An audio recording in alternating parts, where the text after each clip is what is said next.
Okay, so hari ni kita nak tengok sel kimia. Sel kimia bab 1 redox form 5 kimia. Okay.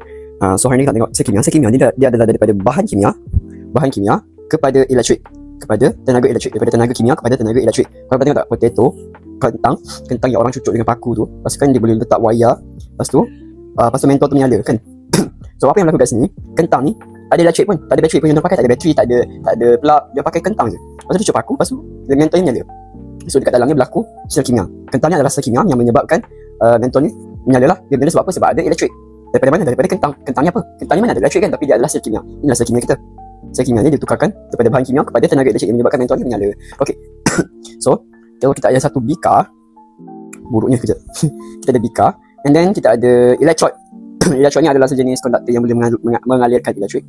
Wah, besarnya. Okey, macam ni. Ini kita punya elektrod.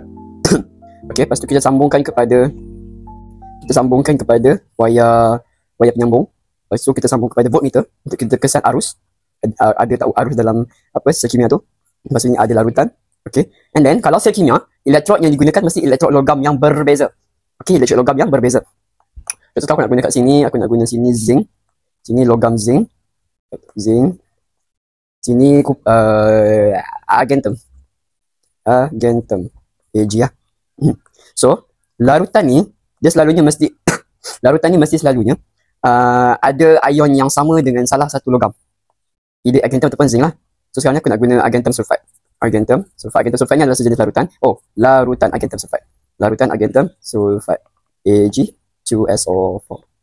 Okay. So, kalau dia kata larutan, maksudnya dalam bikar ni ada 4 ion. Ion apa? Kita ada argentum, kita ada sulfide. Maksudnya kat sini ada ion argentum plus SO4 2 minus, and ada lagi 2 ion. Kan disebut larutan, so ada 2 ion lagi, which is H plus hydrogen and OH minus hydroksida. H plus dengan hydroksida ni ada yang berbentuk air lah. Air, H2O, dia adalah daripada H plus dengan OH minus. Bentuklah H2O, sebab itulah ada ion H plus dengan OH minus. Okay, so now first kita kena determine dulu which one yang derma ke elektron and which one yang terima elektron. So kita kena check daripada siri kereaktifan logam. Kalau nak kahwin mesti ada zakat fitrah supaya perkahwinan hidup cukup aman. Okay, so kita tengok dekat sini. Semakin ke bawah, semakin mudah ion tu nak terima elektron.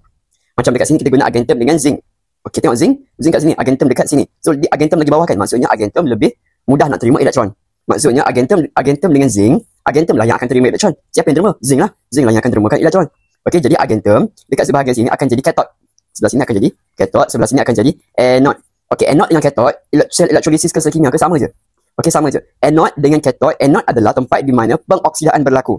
Kalau kathod, okey, kathod kan pendek kan? Pendek maksudnya rendah. Bila rendah maksudnya turun. Bila turun maksudnya kathod adalah nama bagi tempat penurunan berlaku. Okey, kathod adalah nama bagi tempat penurunan berlaku.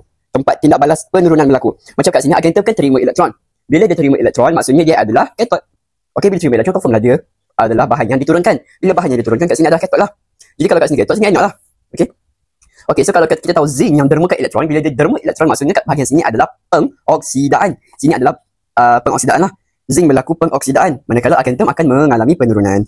Okey, kalau elektrolisis dia ikut macam biasa je, positif ke negatif. Kalau sel kimia dia terbalik. Sebab kita tak ada elektrik, kita menghasilkan elektrik. Jadi, elektron bergerak terbalik daripada negatif ke positif.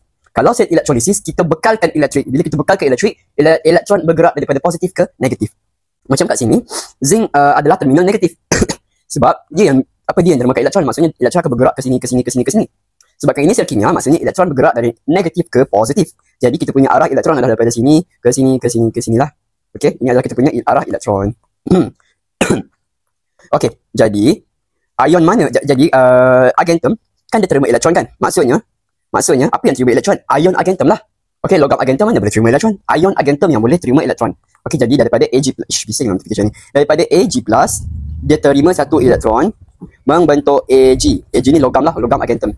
Okey, kalau zinc kan dia derma kat elektron. Ion positif tak boleh derma elektron sebab dia dah cukup positif dah. Dia dah tak ada elektron dekat badan dia, takkan nak derma lagi. So, yang derma adalah logam zinc. Logam zinc, bukan ion zinc. Yang derma elektron adalah logam zinc. Logam zinc adalah zinc lah, Zn.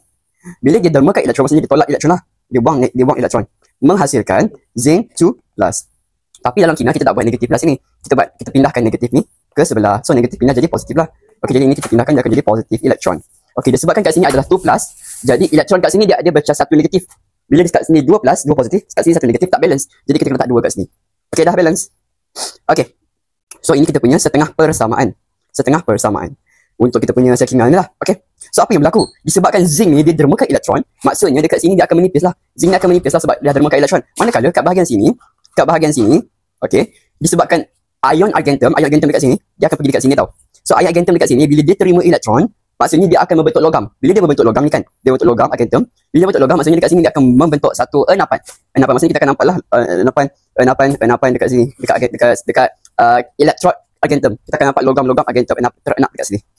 Manakala dekat elektrod sini akan menipis lah pula. Okey, macam tu. Okey, itu je.